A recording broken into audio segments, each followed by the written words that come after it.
Do you see, by Christ mentioning all these events in the world, God proves His sovereignty and His providence over all creation. By His mere mentioning of these things happening, proves that not only does He sovereignly and providentially ordain them to be so, it's in God's perfect will that these things happen. Throughout the history of God's church, it has been under the fiercest, most vilest afflictions that the preaching of the gospel of Jesus Christ has been made more faithfully and vehemently proclaimed.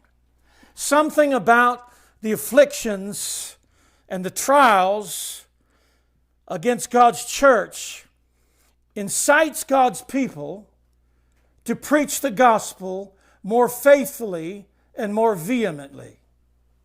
It's amazing how that happens. Most of the time, we spend most of our time in this text looking at the signs.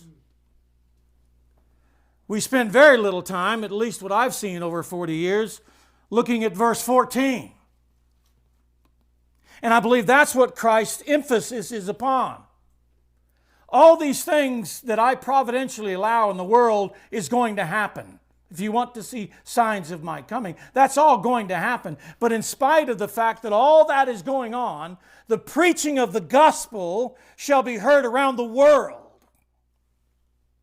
In other words, all those things shall not hinder the preaching of the gospel of God's kingdom. He was, in a way, encouraging His disciples that though all these things will happen, the preaching of the gospel, listen to me, is preeminent. It's preeminent. Sometimes we Christians get caught up in our own personal problems and afflictions and trials. We forget why we're here. We're not simply placed upon this earth and brought to know Christ just so that we can endure until Christ is ready to take us home or until our mansion is prepared and fixed. And the Lord says, okay, it took me this long to fix your mansion. Now I'm going to call you home. There's a reason why God's church is in the world. It's to preach the gospel.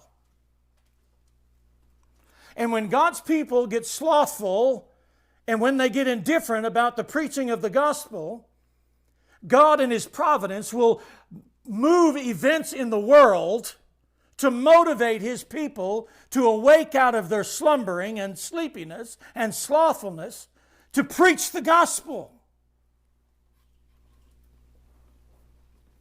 And I believe by God's divine providence that by the events of the last few days, God has set in motion something that will greatly incite God's people, I hope and pray, to preach the gospel of Jesus Christ with a much greater urgency and devotion.